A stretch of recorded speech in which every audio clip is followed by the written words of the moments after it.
up to another edition of the Instant Wrestling Report. Alongside my partners, Quadrado and Ryan, I am your host, J-Man. On this edition, we are going to do our 2011 WWE Elimination Chamber review. Just got off the air with the pay-per-view. First matchup, we had Alberto Del Rio versus the Intercontinental Champion Kofi Kingston. This one not for the IC title. There we go. It was an okay match. Good back and forth action. Del Rio looked really tough since he's the #1 contender for the world title. Kofi looked athletic like he usually does. Yeah. It was a good back and forth match. Del Rio put him in an arm bar, and then Kofi ended up tapping. So it was a good back and forth match. It would have been better if there was a title, but you can't have a title on everything. It's a stepping stone for Rio going to mid. It's a good way to start the pay-per-view for sure. Second match we had up here was the Elimination Chamber for the world title. A lot of questions here about who would be the sixth guy in this one. You know, with Dolph Ziggler being fired on SmackDown by the returning. Who could it be? Swagger? Could be Trip? Taker? Who could it be? A lot of Christian's name was thrown out there. You know, a lot of the people that were out there. The Big Show, Cody Rhodes, something like that. So we had Edge versus Drew McIntyre versus Wade Barrett versus Kane versus Rey Mysterio versus. And anticipation is Big Show. Yes, thank God, with his stupid shirt, even though two people on this panel liked it. God. It was horrible, right? With a shirt hat. Sorry, what is he crapping on the shirt? Wow. Oh, God. But it was actually, it was a really good match, actually. They had a lot of great chamber work, you know, throwing people into the pods, you know. Kane had 2 eliminations. Yeah, McIntyre looking really strong. Oh, McIntyre looked awesome. I think that freaking beast in there. Almost Eric Quads picked almost had a really shot to good win. there. I mean, McIntyre looked really good. I mean, Big Show did what he was supposed to. Kane did what he was supposed to. They didn't overstep their boundaries. Really try to do way too much. Really great back and forth. Ended up coming down to the champion Edge versus Rey Mysterio. You know, really having that shades of the early 2008 run they had, where they just had some great matches back and forth there. I mean, it was almost a match in itself. Yeah. Mysterio and Edge just back and forth. They went back for close to almost like 10 minutes. False finishes. You know, both of them hit their finishers. 619, the spear. Edge used the educator. You know.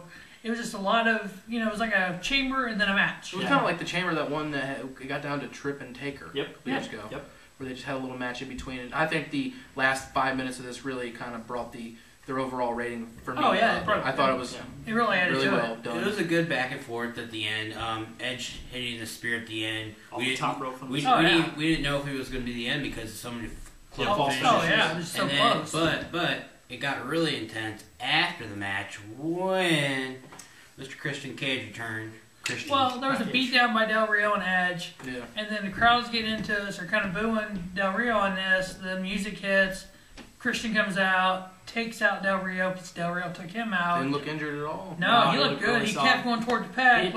Showing that, I'm good. Didn't look at Edge, just did his thing. No. Left. It was not like no stare down, no nothing. Hit the kill switch and just left. And, Edge ended up hitting a spear on Del Rio after that, and looked up to the entrance like, what was that all about? And then kind of glanced back at the Mania sign, maybe Christian could get involved in that Del Rio Edge match, maybe actually making a triple threat or, doing a ref or something. But I think plus we got Edge celebrating, but Christian's music's still playing. It's a very interesting little intriguing little part there. Pretty good match, though, with Edge getting the victory and still the world champion. Next up, we had a kind of a random little segment where they had Booker T. The 6-time world champion. Not five-time. Michael Cole is a douchebag. He needs to quit talking. Yeah. Booker T announced another coach for the new edition of Tough Enough. Ended up being Trish Stratus, making a return. I think she was there a couple years ago. The greatest women's wrestler of all time. Well, made a little prediction there from Robert. WWE. WWE. Okay, WWE. There you go. But kind of had a random little thing there, a little funny back and forth stuff. Trish, doing her little impersonation of The Rock's catchphrase was kind of funny there. Sucka at the end. Sucka. Holding it for like 10 seconds. All right, next up we had the WWE Tag Titles on the line. Had champion Santino Marella and Vladimir Kozlov versus Justin Gabriel and Heath Slater. It was a typical Santino Kozlov match. They do what they do, We get the Cobra, the core had Ezekiel Jackson out there to help him. He interfered a little bit. He grabbed Kozlov once. I think he got a referee. So we have Heath Slater and Justin Gabriel, 2-time WWE Tag Team Champions now. The core got titles, so now the core will be on both shows. Maybe they run into the Nexus, maybe they don't. Yeah. We'll see what happens there, but the core finally got titles. They're really trying to make that new core faction look pretty strong there. Next up, we have this segment with Vicky Guerrero coming out. And Vicky got a ton of heat when she came out. As usual. Vicky Guerrero coming out, defending Dolph Ziggler and, him getting fired on SmackDown.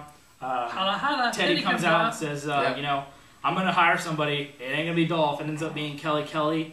Kelly comes out, starts She's back! chasing around Vicky, and then Lay Cool comes out for the beatdown on Kelly, and then Trish Stratus come out and save Kelly. A lot of freaking run-ins there. A lot going on there. Kind of A lot of there. randomness. Literally a lot of randomness true there. A lot of Raw stuff happening on the paper. Yeah, exactly. Trish Stratus had these boots. She could barely move my around. God. Oh, yeah. It was She's trying to do a little thing where she does the handstand in the corner, and she barely made it up to like Layla's legs. But there was a thong shot. That. Quad always catches PG. I was waiting for them puppets. Oh god.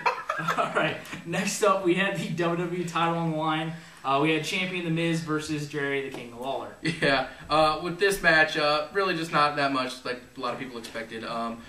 Nothing much for Miz's credibility. I mean, he won basically clean. Yeah. But I mean, a lot of botch spots. Yeah. I mean, Lawler had a couple spots. He had a suplex spot that was kind of, and then they had 40-year veterans. Yeah, and they had the spot where the Miz or Jerry Lawler threw the Miz into Cole, and Cole was just complaining and bitching about it, and blah blah blah and all this, and Miz gets the clean victory with the skull crushing finale. Oh god, worst name ever. Yeah, and That's my head each time. Hey, it kind of fits Miz. Worst name ever. and but he gets the win clean, and kind of get a Jerry chant at the end, and Yeah. Cole comes in the ring, and oh yeah, the Miz is great and all this blah blah. But yeah, really just kind of still setting up something probably Cole and Lawler. Yeah, which as we said in our preview, we really weren't expecting much from this match, as a lot of people were. But it was really just to set up something with Jerry Lawler and Michael Cole, or Jerry Lawler and Alex Riley, or something like that, where it's going to be something involved with them instead of making Miz look good. Going Yeah, I mean, people were afraid it's it's going to hurt Miz's credibility, but he's been champion for a little while now. He's never had credibility. Exactly. He's So never I mean, beaten anybody major. The TV reality star can't take much from there. Oh god! All right, now to our main event. We had an Elimination Chamber match for the #1 contender for the WWE title, which will go on at WrestleMania 27. We had CM Punk versus Randy Orton versus John Cena versus John Morrison versus Sheamus. King Sheamus versus R-Truth.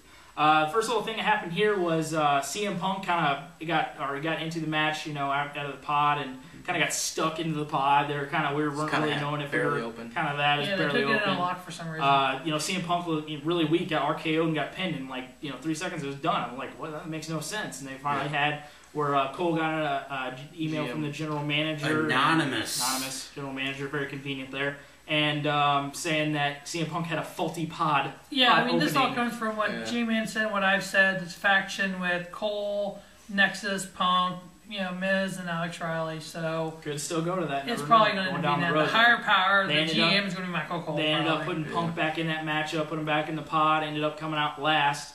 Went through it really kind of, as we were saying, it was kind of it was like dragging a little bit, not really bringing up to the pace that the previous Elimination Probably Chamber. the First one top, was a little bit better. the top spot would have been Morrison climbed to the top Morrison, of the chamber, and then Dropped move out, on to Sheamus. As was predicted, Morrison had a lot. I really Oh, yeah. liked the one where Punk threw Morrison into the chamber, held onto it, went over to the other side of the chamber into that truck Jumped kick. in. And then Morrison looked like a dog and ran into the glass. Yeah, that was pretty great. He had a really funny spot where they slingshotted him into the glass, and he just looked like a dog running towards a sliding glass door, and it was hilarious. It was hilarious. And you really showed the brutality of the Elimination Chamber with CM Punk on his leg. Man, he was ripped up. Yeah, Morrison's knee was selling a knee back. He did I think Morrison was actually really Morrison hurt. looked pretty. he did the Starship pain at the end and landed directly on that knee. Oh again, yeah, and and it he was just- in pain. You could tell. Yeah. There's a couple spots there where it was really interesting, especially when Punk went for that springboard and Cena ran into the ropes, which I don't think he was supposed to, and then finally Punk saved that one. Thank God. Another chance of Cena Classic screwing Punk up a right there. move, Yeah. Cena learned how to wrestle and Yeah. make things a lot better. Came down to CM Punk and John Cena. I believe him right there. Yep. And then John Cena FUing CM Punk under the outside grate and getting the 1, 2, 3 for the 1,000th time. Cena sucks. Cena sucks. Wins the match, and we'll be moving on to WrestleMania 27. John Cena is the man. John Cena, let's win another Elimination Chamber and face the Miz. Hopefully, The Rock comes out and just owns his fucking ass on Raw. It just shows everybody why Cena sucked. Because I really don't before understand. this, they I showed salute a lot, and I'm not even in the military. fucking Cena eating Fruity Pebbles. He needs to go away and just get away from freaking title matches. He has zero talent. He screws up matches. Damn near gets Punk hurt. Yeah, but we all knew it was gonna be him winning. Yeah. We just had that inkling that we thought Punk was gonna win, and we were so excited. When Punk got back into that thing, you had such a prime opportunity because he took out Orton pretty fast too. Yeah, took out Orton pretty quickly at GTS, and he was out of there. Which really they've been looking like they've been setting up that. But we've been really talking about maybe we could throw a fatal 4-way out there. You know, maybe do something with Miz, Cena, Punk, and Randy, and really throw that in there. Let Punk win that matchup. Cena doesn't need to win that matchup. No, he doesn't. He could go on and find a way into that match somehow if you're going to do a 4-way. But if you're just going to do the straight 1-on-1 with John Cena and The Miz, there you go. You did it. There's one person missing in there. Yeah. And R-Truth, really? In 2 seconds he was gone. The best in the world. Oh, that's right. And he was gone. Oh, sorry. Let me unbutton my nice fancy jacket here. Daniel Bryan. Oh, wait. Here we go. Yeah. John Cena getting the victory in the Elimination Chamber. Now moving on to WrestleMania 27. We'll more than likely go on to face The Miz for the WWE Championship. That will now wrap up our 2011 WWE Elimination Chamber review. For my partners Quad, Robert, and Ryan, I'm your host J-Man. Thank you for watching another edition of the Instant Wrestling Report, your source for fresh wrestling news, information, and opinions instantly.